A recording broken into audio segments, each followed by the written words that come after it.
Nous avons vu dans la première partie des exemples illustrant le paradoxe de Simpson. Dans cette vidéo, nous allons essayer de décortiquer ce phénomène et essayer d'en comprendre la structure mathématique à travers les deux questions qui sont là. On va commencer par répondre à cette première question. Pourquoi ce phénomène, paradoxe de Simpson, peut-il se produire mathématiquement? Pour fixer les idées, je reprends le tableau qui avait été proposé dans la première vidéo, partie 1. Le voici. Passons à présent au cas général, où on considère à nouveau des personnes qui prennent le médicament, d'autres le placebo, certains sont guéris, d'autres ne le sont pas. J'appelle petit a le nombre de personnes prenant le médicament qui vont être guéries, b non guéries, taux de guérison A sur A plus B. Même chose avec le placebo, taux de guérison C sur C plus D.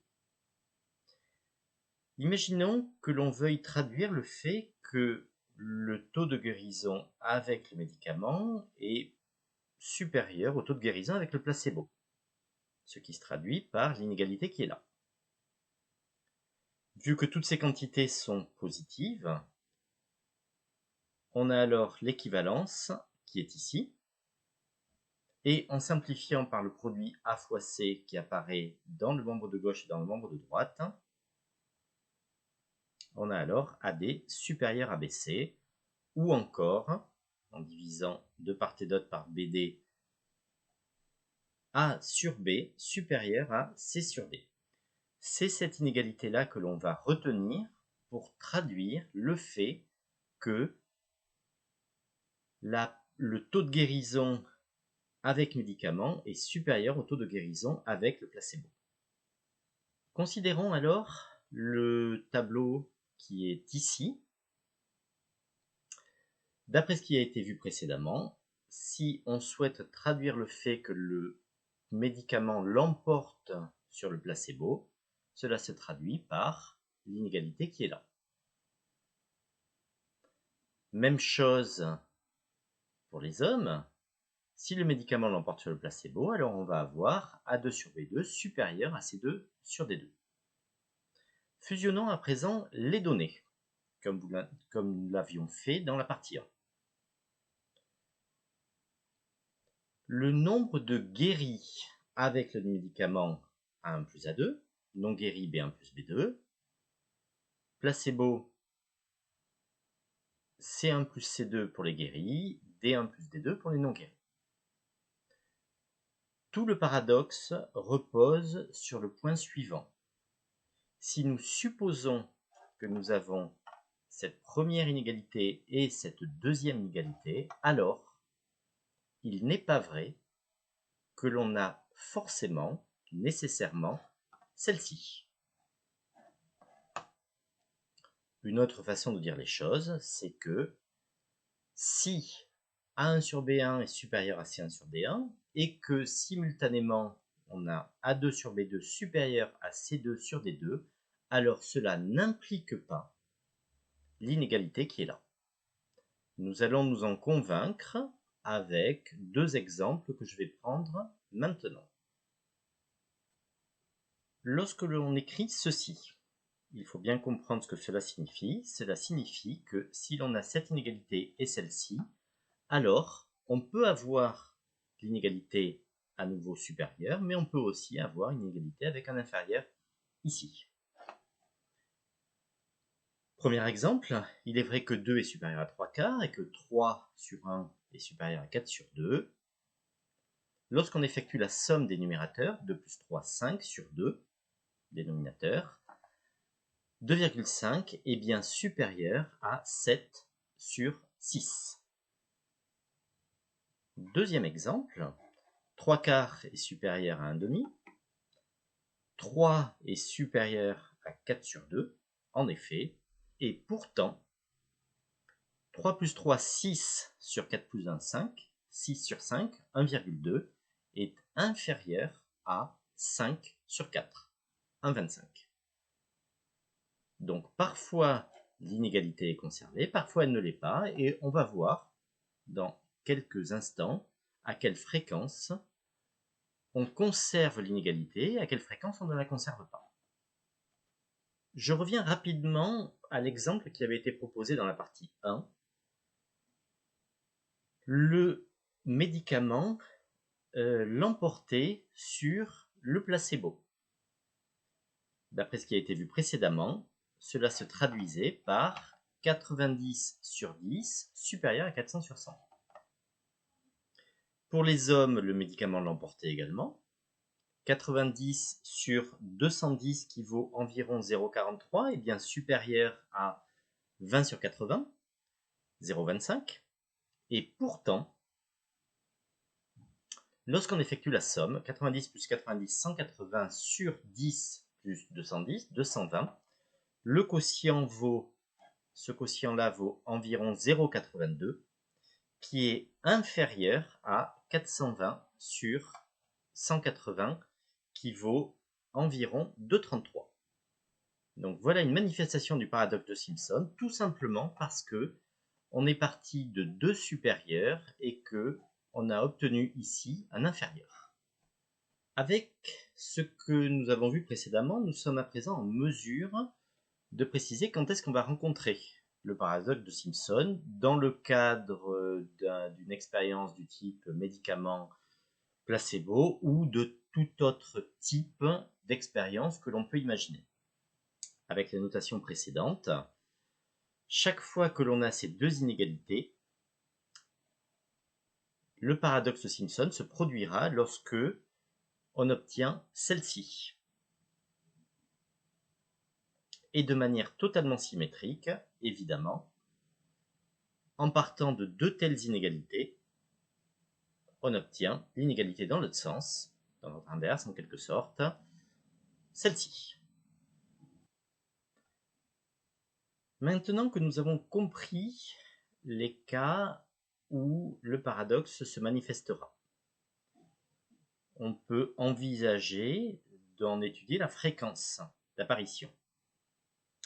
Il me paraît compliqué de dénombrer tous les cas où, par exemple en imposant que toutes les variables sont comprises entre 1 et n, dénombrer tous les cas où ces inégalités-là auront lieu. Par contre, on peut imaginer un programme écrit sous Python qui nous permettra de compter précisément le nombre de fois où le paradoxe se produira en imposant toutes les variables comprises entre 1 et n, avec n fixé à l'avance. Voilà à présent un programme que j'ai écrit avec le langage Python, et je n'ai pas cherché à optimiser ou à minimiser plutôt le nombre de calculs. C'est pour ça que j'ai indiqué ici qu'il s'agit d'un programme naïf. Mon objectif était de le faire tourner en choisissant des valeurs de petit n désignant la valeur maximale prise par chacune des variables A1, B1, etc. jusqu'à D2. Petit n est une valeur qui est choisie par l'utilisateur. Je commente rapidement ce programme. A1 va prendre toutes les valeurs comprises entre 1 et n, idem pour B1 et pour toutes ces 8 valeurs de A1 jusqu'à D2. Le test dans ce programme est le suivant. Le paradoxe se produira chaque fois que l'on aura cette inégalité, celle-ci et celle-ci, ou bien les trois autres, comme nous l'avons vu précédemment. Le compteur s'appelle CPT. Initialement, il vaut 0 et on l'incrémente d'une unité chaque fois que ces trois inégalités ont lieu, ou bien celle-ci. Je l'ai dit, le nombre d'opérations est important, on pourrait le réduire pour des raisons de symétrie. Ici, on effectue une dizaine d'opérations alimentaires. On peut peut rapidement s'en convaincre. Ici également, donc au total 20 opérations élémentaires, sachant que A1 prend n valeurs, même chose pour B1, il y a en tout 8 variables, d'où le n puissance 8 qui apparaît ici. Pour une petite valeur de n égale 5, on effectue déjà au moins 7 millions d'opérations. J'ai fait tourner le programme, ça se fait assez rapidement. Évidemment, plus n va augmenter, plus le nombre d'opérations augmente, plus le temps de calcul est important, bien évidemment. Pour n égale 10, on passe déjà à au moins 2 milliards d'opérations. Donc si on veut faire tourner ce programme pour des plus grandes valeurs de n, il conviendrait de réduire le nombre total d'opérations. Voici à présent les résultats que l'on obtient avec le programme précédent. Commençons par n égale 4. On obtient 8 solutions. Voici les 8 solutions. Il faut comprendre les résultats sous la forme suivante. La première colonne correspond à A1, la deuxième B1, puis C1, D1, et enfin les 4 dernières colonnes A2, B2, C2, D2.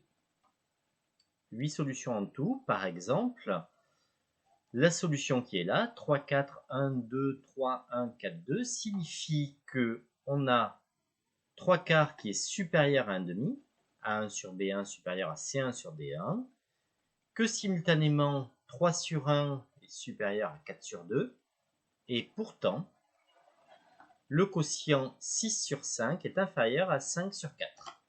J'ai privilégié cette solution parce que c'est celle que nous avions déjà évoquée précédemment. Pour n égale 5, 464 solutions, je ne les donne pas. Le programme peut très bien permettre d'afficher toutes ces solutions si on le souhaite. Évidemment, plus n est grand, plus le nombre de solutions augmente. N égale 7. Pour n égale 9, 172 280 solutions, mais il faut bien comprendre que le nombre total de possibilités augmente aussi. Ce qui va nous intéresser à présent, c'est la proportion de cas pour n donné faisant apparaître le paradoxe de Simpson. Pour n égale 4, on l'a dit, il y a 8 cas favorables, 8 cas où le paradoxe se produit, sur un total de 4 puissance 8. Pourquoi 4 puissance 8 ? Tout simplement parce que A1 peut prendre 4 valeurs, B1 4 valeurs également, etc. jusqu'à D2 qui en peut prendre 4. Donc au total, il y a 4 puissance 8 possibilités pour A1, A2, etc. jusqu'à D2. Pour n égale 5, la proportion, même raisonnement, passe à 0,12% obtenu par le quotient qui est là. N égale 6, 0,16%. N égale 7, voilà la proportion de cas où l'on rencontre le paradoxe de Simpson. Le pourcentage augmente. Plus n augmente, plus le pourcentage augmente.